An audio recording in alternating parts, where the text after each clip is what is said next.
चलो स्टार्ट करते हैं हम लोग पढ़ रहे थे अपना सब मॉड्यूल 5 दैट इज़ फिजिक्स, यानी कि हमारे आसपास की जितनी भी हैपनिंग्स हैं, ऑन गोइंग्स हैं, ये हैपनिंग्स और ऑन गोइंग्स का हमारे परफॉर्मेंस पर क्या इफ़ेक्ट पड़ता है, या फिर कोई भी ऐसा शख्स जो काम करता है हमारे एविएशन के अंदर उसको क्या इफ़ेक्ट पड़ता है।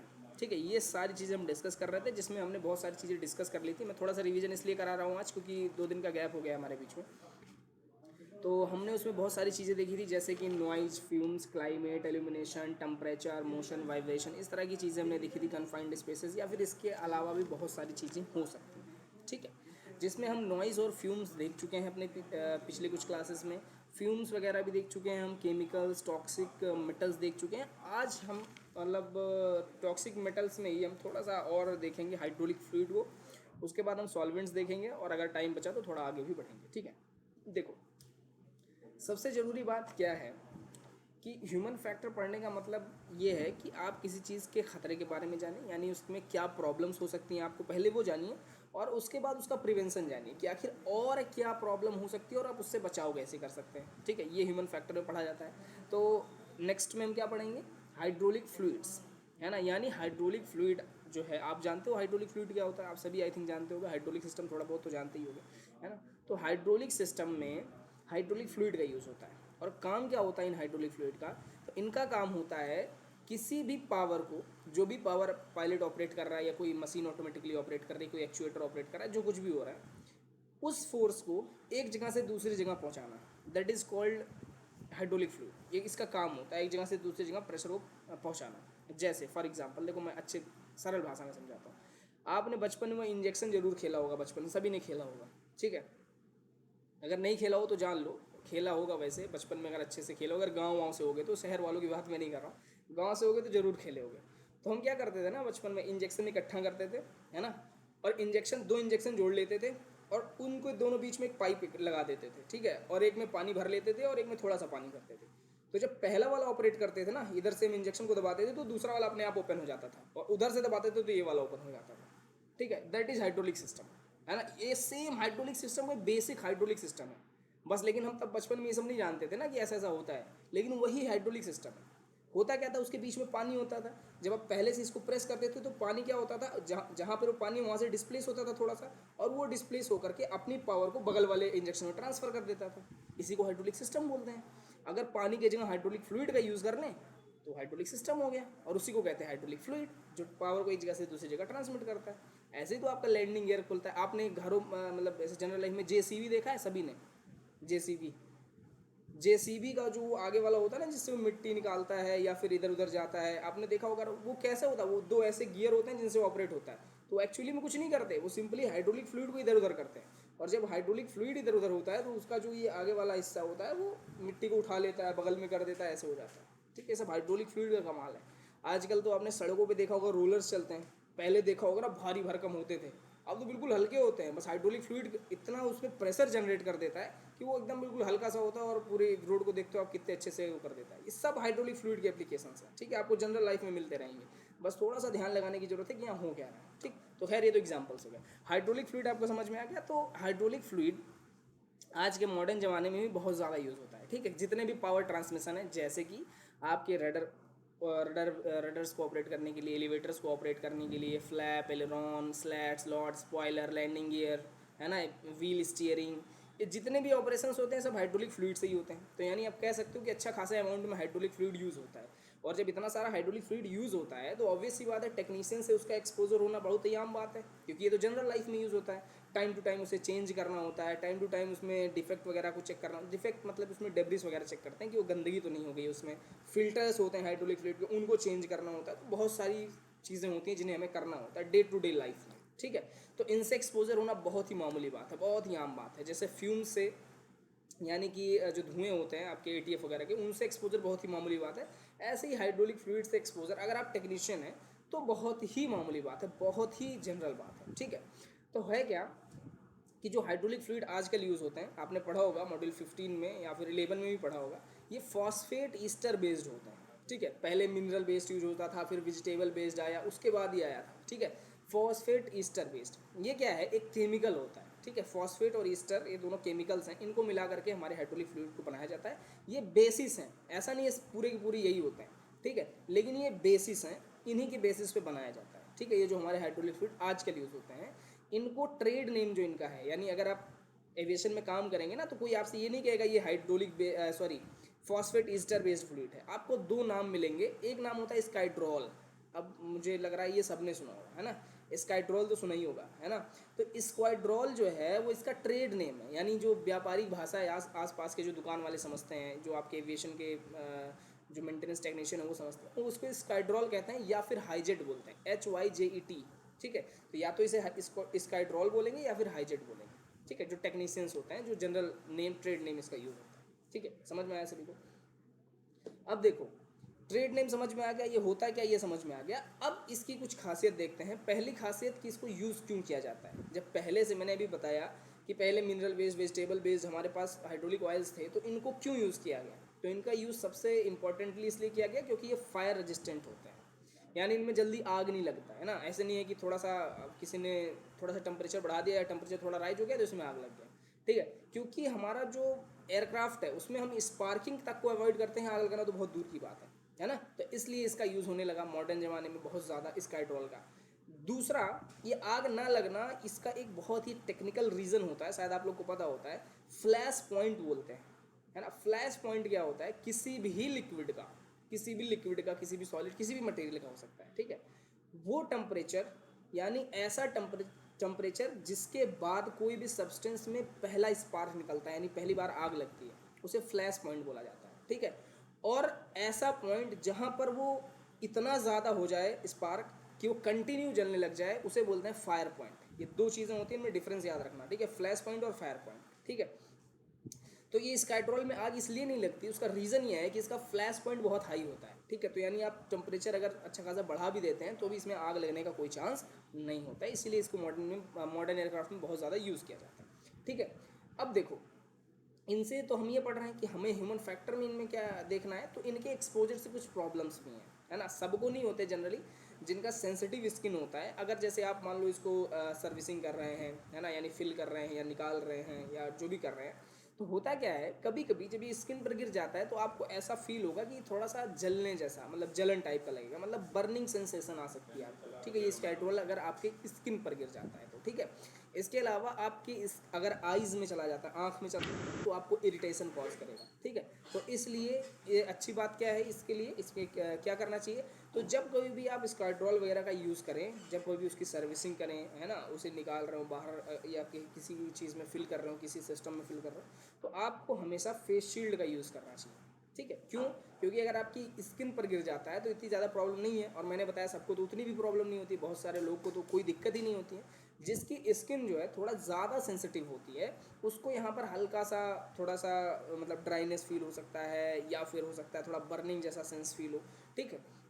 तो उनको क्या करना चाहिए, उनको ग्लव्स भी पहन के सारा काम करना चाहिए अगर ऐसा हो रहा है तो, ठीक है। यानी अगर आपको ऐसा फील हो रहा है कि जो स्काइड्रोल है उससे मुझे बर्निंग सेंस हो रहा है या फिर इरिटेशन हो रहा है, तो आप ग्लव्स भी पहनिए। लेकिन सबके लिए क्या रिकमेंडेड है कि आप फेस शील्ड जरूर पहनिए, क्योंकि आँख में जाने के बाद ये काफ़ी ज़्यादा प्रॉब्लम करता है। तो यानी हमें ये पता चल गया कि हाइड्रोलिक फ्लूइड क्या है, आजकल कौन सा यूज़ होता है, उससे हमें क्या प्रॉब्लम है और हम उसे बचा कैसे सकते हैं। लेकिन इन सब के बावजूद अगर आपका एक्सपोजर रियल में हो गया, जैसे मान लीजिए वो आपकी आँख में चला ही गया, तो आप क्या करेंगे, यानी प्रिवेंशन क्या क्या हो सकते हैं। तो ये हो सकता है कि सबसे पहले आप क्या करेंगे, जिस जिस जो कोई भी जिसके आँख में चला गया है या हाथ में, जहाँ कहीं भी है एक्सपोजर और उसको प्रॉब्लम हो रही है, तो ऐसे कंडीशंस में सबसे पहले उसको उस इन्वायरमेंट से, जहाँ पर भी वो है उस इन्वायरमेंट से फ्रेश एयर में लेकर के आएंगे, और बहुत सारे पानी से, यानी प्लेंटी ऑफ वाटर आपके बुक में लिखा हुआ है, इसका मतलब है बहुत सारा पानी, यानी फ्रेश वाटर से उसकी आँख में ज़्यादा से ज़्यादा पानी मारेंगे, ताकि वो जितना भी अंदर गया हुआ मटेरियल है आपका स्काइड्रोल वगैरह, वो पूरा बाहर आ जाए, ठीक है। अगर हाथ वगैरह में हुआ है तो भी आप वही सेम काम करेंगे, पानी से पहले उसको साफ़ करेंगे अच्छे से, ठीक है। उसको थोड़ा रिलैक्स होने देंगे, ठीक है। रिलैक्स होने के बाद अगर उसे फिर भी प्रॉब्लम हो रही है, ठीक है, तो फिर आपको एक डॉक्टर से कंसल्ट करना है इमीडिएटली, ठीक है। अगर उसे प्रॉब्लम नहीं हो रही है तो उसे थोड़ा रिलैक्स करना है और फिर डॉक्टर से कंसल्ट करना है। लेकिन अगर उसे प्रॉब्लम हो रही है तो आपको क्या करना है, तुरंत के तुरंत इमीडिएटली किसी डॉक्टर से कंसल्ट करके देखना है कि क्या प्रॉब्लम है इसको, ठीक है। तो ये इतना काम अगर आप करते हैं तो आप हाइड्रोलिक फ्लूइड के एक्सपोजर से बच सकते हैं। और अगर एक्सपोजर हो भी जाता है तो आप उसके लिए क्या क्या यूज़ कर सकते हैं ये भी मैंने आपको बता दिया। ठीक है। सबसे ज़रूरी इसमें एक ही बात ध्यान रखना है कि आप हमेशा फेस शील्ड यूज़ करिए इफ़ पॉसिबल, और अगर नहीं पॉसिबल है, मान लो नहीं मिल रहा है आपके ऑर्गेनाइजेशन में, ऐसा ही व्यवस्था नहीं है, तो फिर आप क्या कर सकते हैं, आप हमेशा ऐसा कोशिश करेंगे कि आप बच के रहिए इनसे, खुद से थोड़ा सावधान रहिए, प्रिवेंशन रहिए, ये हम अपनी तरफ से बता रहे हैं। थोड़ा सा प्रिवेंशन आप खुद से रखिए, और फिर भी अगर एक्सपोजर हो जाता है तो मैंने आपको बता दिया इसका तरीका, फ्रेश वाटर से, यानी एकदम बिल्कुल साफ़ सुथरे पानी से आँख को धोइए। एक बड़ी अच्छी चीज़ इसमें लिखी हुई है कि किसी भी तरह का सॉल्वेंट आप यूज नहीं करेंगे इनको धुलने के लिए। जैसे मान लीजिए कि ऑलरेडी गिर गया आपके ऊपर ये थोड़ा सा स्क्वाड्रल या आँख में तो आप वैसे भी यूज़ नहीं करेंगे, पर अगर आपके हाथ वगैरह पे भी गिर गया है तो जनरली लोग क्या करते हैं, मतलब पानी की जगह पर या सोप की जगह पर ये क्या यूज़ करते हैं, सॉल्वेंट्स, है ना, कोई भी सॉल्वेंट जो रखा होता है, कोई भी, उनको जानकारी भी नहीं है, फिर भी आप उस सॉल्वेंट से उसे क्या करते हैं, साफ़ कर देते हैं। ये बहुत बड़ी प्रॉब्लम है। क्यों प्रॉब्लम है? क्योंकि जो ये आपका हाइड्रोलिक फ्लूइड है ये भी केमिकल से बना हुआ है, और जो भी सॉल्वेंट्स है जिससे आप धुल रहे हो वो भी केमिकल्स ही होते हैं। तो हो सकता है, मे बी पॉसिबल, कि दो केमिकल्स एक साथ रिएक्ट कर जाएं और कोई तीसरा कंपाउंड बना दें जो आपके लिए खतरनाक हो जाए, यानी आपकी स्किन के लिए या जहाँ कहीं भी आप इसका यूज़ कर रहे हैं वो खतरनाक हो जाए। ठीक है, तो इस चीज़ को अवॉइड करना है हमेशा कि आप किसी भी सॉल्वेंट का यूज़ नहीं करेंगे अपने इस हाइड्रोलिक फ्लूइड को साफ़ करने के लिए, क्लीन करने के लिए। ठीक है, समझ में आ गया सभी को? किसी को कोई प्रॉब्लम हाइड्रोलिक फ्लूइड में तो पूछ सकता है, माइक ओपन कर लो, पूछ लो मेरे से अगर कुछ ना समझ में आया हो तो।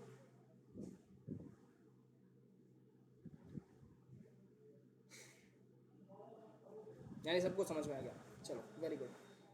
अब हम बात करेंगे सॉल्वेंट्स की, कि सॉल्वेंट क्या होता है और अगर उससे एक्सपोजर होता है तो फिर हमें कैसे प्रिवेंशन करना है, या सब चीज़ें जैसे हमने हाइड्रोलिक फ्लूइड पढ़ी वैसे हम सॉल्वेंट पढ़ेंगे। तो देखो, सॉल्वेंट का मतलब होता है कोई भी लिक्विड हो, गैस हो, कोई भी ऐसा सब्सटेंस हो जो किसी और सब्सटेंस को, यानी किसी अदर सब्सटेंस को डिजोल्व कर सकता है। ठीक है, जैसे आपने घरों में जनरली देखा होगा कि अगर घर में आपने देखा और रस्ट वगैरह लग जाते हैं ना किसी चीज़ में, तो हम क्या करते हैं, उसे मिट्टी के तेल से, केरोसिन ऑयल से धुल देते हैं, है ना। क्यों धुलते हैं? क्योंकि वो क्या करता है, जितने भी रस्ट होते हैं ना उसको डिजोल्व कर लेता है अपने अंदर, तो आपका जो प्रोडक्ट होता है बिल्कुल फ्रेश निकल कर आ जाता है। या फिर आपने देखा होगा कि ग्रीस वगैरह छुड़ाने के लिए भी हम पेट्रोल का, डीजल का यूज़ करते हैं घरों में, है ना। ये एविएशन में नहीं होता है, मैं एग्जाम्पल दे रहा हूँ, उसी को बोलते हैं सॉल्वेंट। ठीक है, और एक सॉल्वेंट जो आपने सबने पढ़ा होगा क्लास 9-10 में, यूनिवर्सल सॉल्वेंट, पानी को बोला जाता है, वाटर। क्यों? क्योंकि वाटर जो है वो मैक्सिमम चीज़ों को अपने अंदर क्या करता है, डिजोल्व कर लेता है।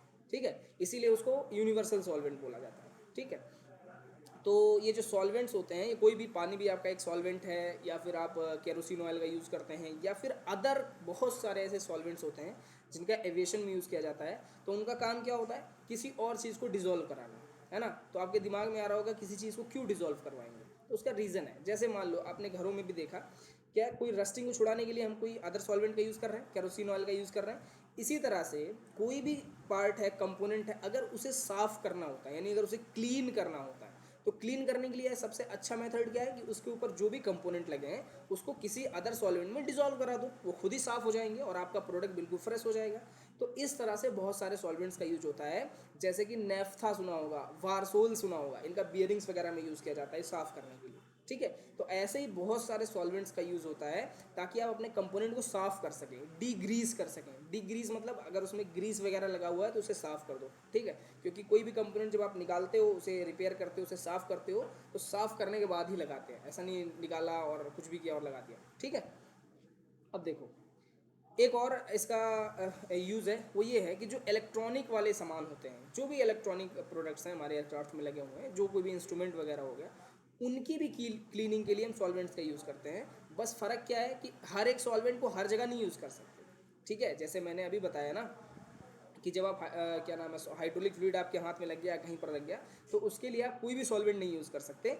इसी तरह से किसी भी अलग कंपोनेंट को साफ़ करने के लिए अलग अलग सॉल्वेंट्स का भी यूज़ होता है। ठीक है, या सेम हो भी सकता है, नहीं भी हो सकता है, अकॉर्डिंग टू मैन्युफैक्चरर। ठीक है, मैन्युफैक्चरर जैसा भी आपको रिकमेंड करेगा आप वैसा ही काम करेंगे। ठीक है, तो इलेक्ट्रॉनिक कंपोनेंट्स को साफ़ करने के लिए या इलेक्ट्रॉनिक कंपोनेंट्स को भी वो करने के लिए, डिग्रीज वगैरह करने के लिए हम सॉल्वेंट्स का यूज़ करते हैं। बस फ़र्क क्या होता है कि ये सॉल्वेंट्स डिफरेंट होते हैं, दूसरे सॉल्वेंट्स होते हैं जो कि हम अपने मैकेनिकल पार्ट्स में यूज़ करते हैं। ठीक है, तो जो हमारे सॉल्वेंट्स होते हैं इनका यूज़ हो गया मैकेनिकल पार्ट में भी और इलेक्ट्रॉनिकल पार्ट में भी, दोनों पार्ट में इनका यूज़ होता है। ठीक है, इनका जो प्रॉब्लम है, अगर इनसे आपका एक्सपोजर होता है, यानी अगर ये आपके हाथ पे गिर जाते हैं, आँख में चले जाते हैं, ठीक है, अगर आप इनको इनहेल कर लेते हैं, इनहेल मतलब कि इनका फ्यूम्स जो है, जैसे आपने पेट्रोल वगैरह देखा होगा ना, पेट्रोल डीजल, तो आप देखते हो ना उसके आसपास जाने में आपको फील होता होगा कि उसकी महक आ रही है बहुत ज़्यादा, उसको फ्यूम्स बोलते हैं। तो इस तरह से ये सॉल्वेंट्स का भी फ्यूम होता है, अगर आप उनको इनहेल कर लेते हैं तो इससे क्या प्रॉब्लम होती है, ठीक है।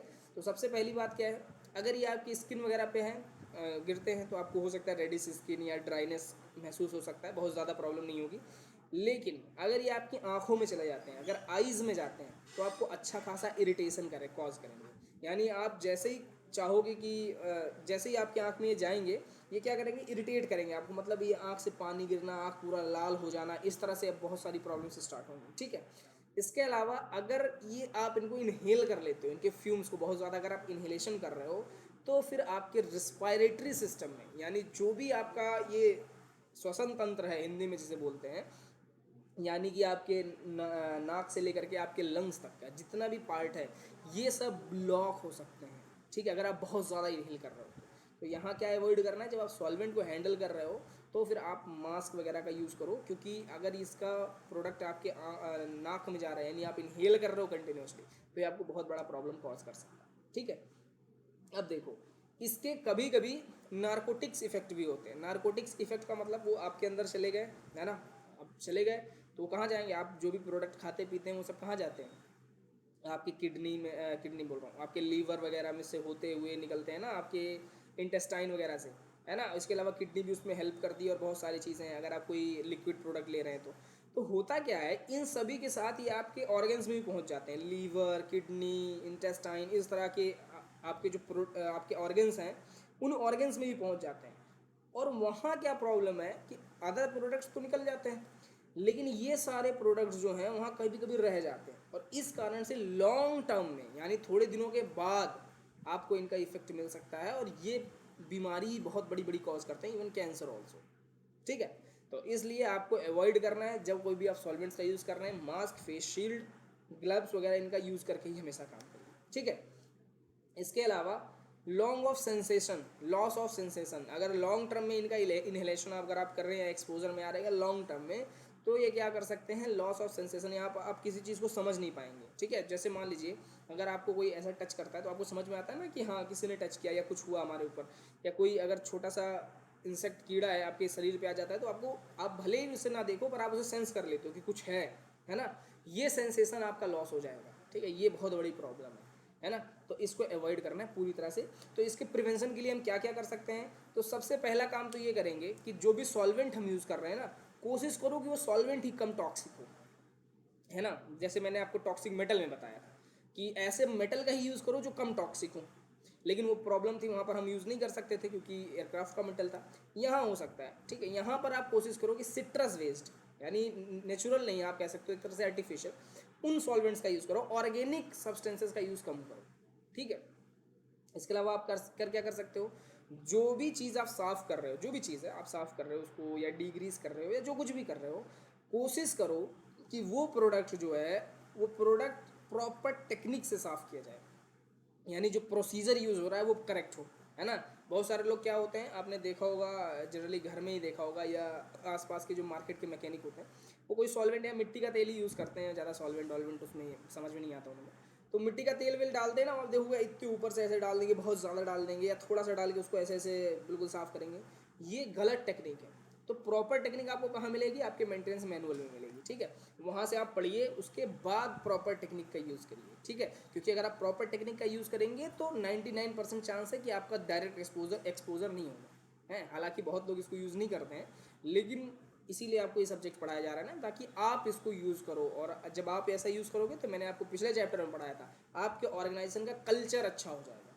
तो ऑर्गेनाइजेशन का अगर कल्चर अच्छा हो जाएगा, तो फिर आपके आने वाले, आपके बाद वाले लोग, आपके सीनियर्स, ये सब लोग इस चीज़ को फॉलो करना स्टार्ट कर देंगे। और अगर सभी लोग इसको फॉलो करेंगे तो किसी को कोई प्रॉब्लम नहीं होगी, आप भी सेफ रहेंगे और आपकी पूरे ऑर्गेनाइजेशन के लोग भी सेफ रहेंगे, ठीक है। ये समझ में आ गया सभी को। इसके अलावा आप क्या कर सकते हैं, किसी भी ऐसे सॉल्वेंट के कंटेनर को आप नहीं टच करेंगे, है ना। ये आपकी अपनी रिस्पॉन्सिबिलिटी है, और ये आप ये समझते भी होंगे। किसी भी ऐसे कंटेनर या ऐसे सॉल्वेंट को आप नहीं टच करेंगे जिसके बारे में आप नहीं जानते हैं, ठीक है। भले ही वो कितना ही छोटा सा चीज़ हो या कितना बड़ा चीज़ हो, अगर आप उसके बारे में नहीं जानते हैं तो आप उसको टच नहीं करेंगे, ठीक है। ये करके भी आप सॉल्वेंट के एक्सपोजर से बच सकते हैं। इसके अलावा जब कोई भी इनको यूज़ भी कर रहे हैं, अगर आप मान लो बहुत नॉलेज है, आप बहुत ज़्यादा ज्ञानी हैं, आप पढ़े लिखे आदमी हैं भाई, एक्सपीरियंस वाले हैं, लेकिन फिर भी अगर आप इनका यूज़ कर रहे हो तो स्मॉल क्वांटिटी में यूज़ करो, है ना। ऐसा नहीं है कि 2 लीटर पहले ही डाल लिया, अरे यार इसमें ऐसे डुबा के निकाल लेंगे काम चल जाएगा, है ना। तो इसका स्मॉल क्वांटिटी में यूज़ करो, क्योंकि आप ये खुद भी समझते हो अगर स्मॉल क्वांटिटी में कोई चीज़ है तो वो आपके आँख में जाने का, हाथ में गिरने का कम चांस है, और गिर भी गया तो थोड़ा ही है ना। 4 6 10 लीटर है तब तो नहा लोगे उससे, इतना ज़्यादा है, ठीक। इसके अलावा किसी भी सॉल्वेंट को यूज़ करने से पहले उस पर एक्सपीरियंस होना चाहिए, मतलब आप समझें जानें कितना खतरनाक है क्या नहीं, मतलब उसके बारे में पूरी नॉलेज ले लें, है ना। ऐसा नहीं कि कोई ऐसा सॉल्वेंट था जो बहुत ज़्यादा खतरनाक था, मान लो HCl था, हाइड्रोक्लोरिक एसिड था, या फिर आपका H2SO4 था, सल्फ्यूरिक एसिड था, और आपको तो पता नहीं है कितना नुकसानदायक है, आप सीधे गए उसको हाथ से उठा ले आए, पता चला उंगलियां ही निकल गई उसी में, है ना। तो इसलिए आपको ये पता होना चाहिए कि कितना नुकसानदायक है ये, है ना, क्या क्या कॉज कर सकता है, ये सारी चीज़ें आपको जानकारी होनी चाहिए। और जब कोई भी यूज़ कर रहे हो तो चाहे वो छोटा हो, बड़ा हो, कम नुकसानदायक हो, ज़्यादा नुकसानदायक हो, प्रॉपर प्रोटेक्टिव इक्विपमेंट्स का यूज़ करो, यानी PPEs का यूज़ करो, यानी पर्सनल प्रोटेक्टिव इक्विपमेंट्स का यूज़ करो, जैसे कि ग्लव्स हो गए, फेस शील्ड हो गया, या इसके अलावा अगर एप्रन पहनना पड़ रहा है तो एप्रन हो गया, जो कुछ भी है ये सारी चीज़ें यूज़ करो ताकि आप अपने आप को प्रोटेक्ट रख सको, ठीक है। फिर है कि जब कोई भी आप एक्सपोज हो जाओ, मान लो अगर ये सब करने के बाद भी या कोई गलती की वजह से आपको एक्सपोजर हो ही गया है, तो अगर एक्सपोजर हो ही जा रहा है तो आपको क्या करना है कि सारे प्रॉपर टेक्निक यूज़ करने हैं, पहले प्लेंटी ऑफ वाटर से उसे साफ़ करना है, उसके बाद भी अगर उसे प्रॉब्लम हो रही है तो तुरंत के तुरंत डॉक्टर से कंसल्ट करना है। तो अगर आप इतनी चीज़ें ध्यान में रखते हैं जितनी मैंने बताई है तो आप ईजिली, कोई प्रॉब्लम नहीं होगी, आप सॉल्वेंट भी हैंडल कर पाएंगे और हाइड्रोलिक फ्लूइड भी हैंडल कर पाएंगे, आपको कोई परेशानी नहीं आएगी, ठीक है। अब बताओ इसमें भी किसी को कोई प्रॉब्लम, यानी सॉल्वेंट्स में किसी को कोई प्रॉब्लम, जो चीज़ें नहीं समझ में आई हो तो माइक ओपन करो और पूछ लो फटाक से।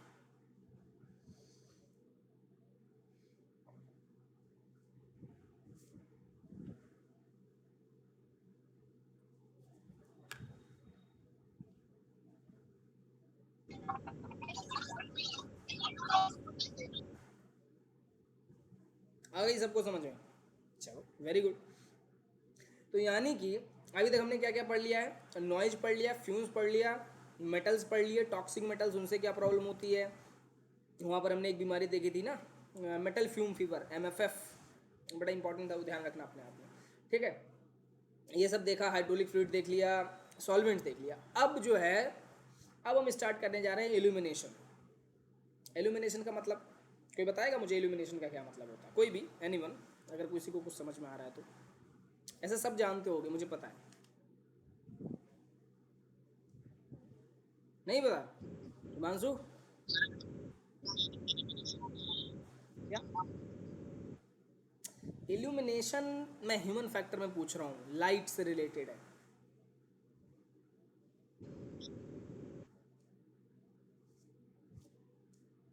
देखो इल्यूमिनेशन का मतलब होता है, चलो ठीक है अब मैं ही बता देता हूँ, ठीक है, क्योंकि इधर जूम में ज़्यादा टाइम रहता नहीं है ना। एल्यूमिनेशन का मतलब होता है कि किसी भी प्रोडक्ट पर, जो भी प्रोडक्ट है आपका, उस पर क्वांटिटी ऑफ लाइट कितनी फॉल हो रही है ना। क्योंकि आपने फिजिक्स वगैरह में ये चीज़ पढ़ी होगी ना पहले, कि कोई भी चीज़ हमें तब दिखाई देती है जब उस चीज़ पर लाइट पड़े और रिफ्लेक्ट होकर के हमारी आइज़ पर आए, है ना, तभी हमें वो चीज़ दिखाई देती है। तो यानी अगर हमें प्रॉपर इल्यूमिनेशन रखना है, यानी प्रॉपर किसी चीज़ को देखना है, तो और लाइट जो है वो जिस सब्सटेंस पर आप काम कर रहे हैं, जिस ऑब्जेक्ट पर आप काम कर रहे हैं, उस पर फॉल होनी चाहिए, वो भी अच्छे तरीके से, है ना। तो उसे बोलते हैं इल्यूमिनेशन, ठीक।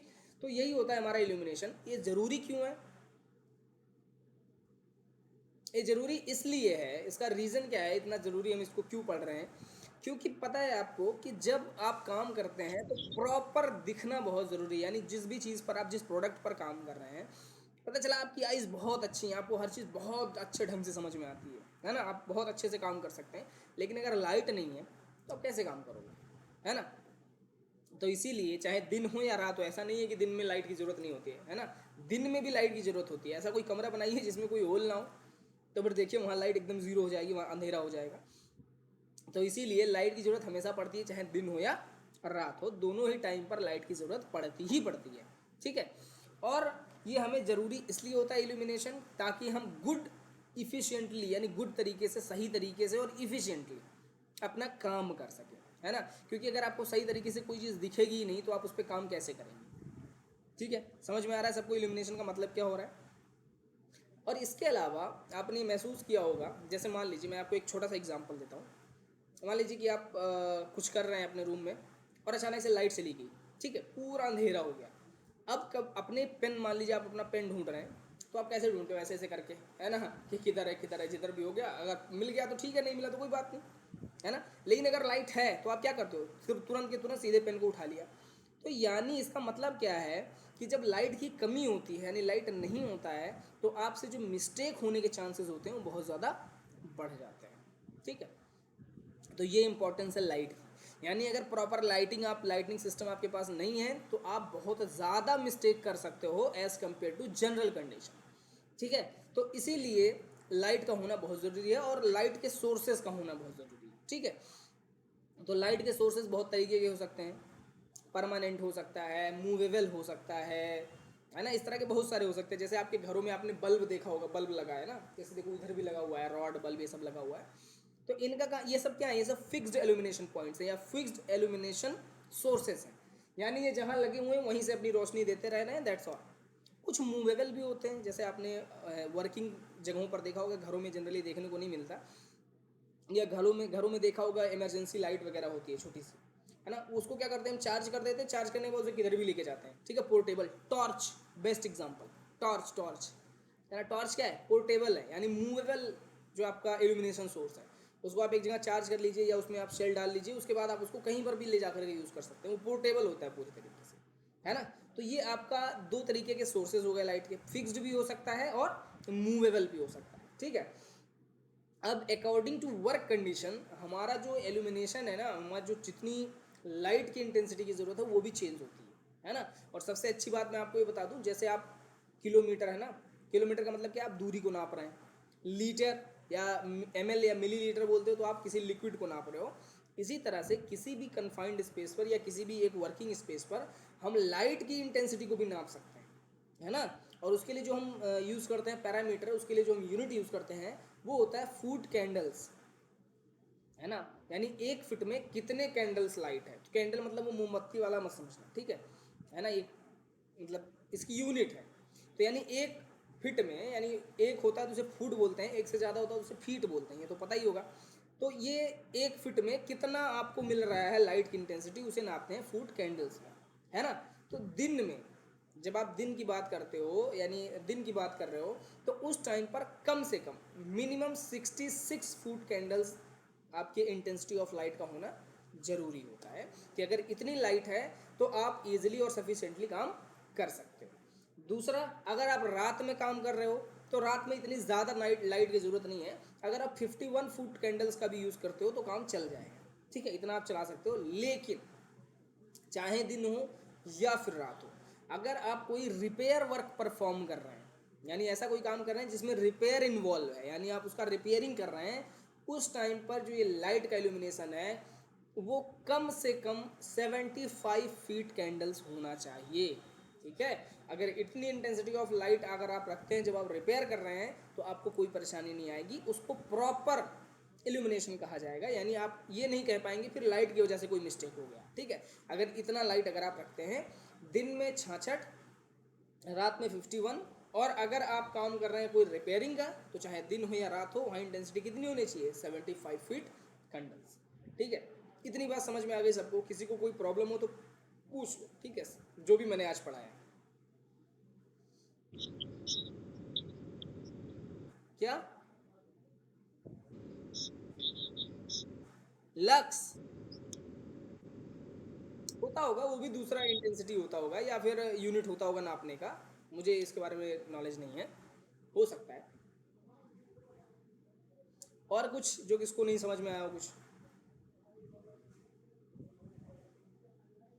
यानी सब कुछ समझ में आ गया। ठीक है, तो इतना एक बार रीड लगा लेना, कोई प्रॉब्लम आ गई तो कल पूछ लेना, कोई प्रॉब्लम नहीं है उसमें। ठीक है, और रीडिंग करोगे, ये बहुत ही प्रैक्टिकल चैप्टर है, मैं पहले से भी कह रहा हूँ, आज भी कह रहा हूँ, ये बहुत ही ज़्यादा प्रैक्टिकल चैप्टर है, बहुत ही मज़ा आएगा इसको पढ़ने में अगर थोड़ा सा इंटरेस्ट लेके पढ़ोगे तो। ठीक है, तो एंड करते हैं अपना सेशन। ठीक है, थैंक यू।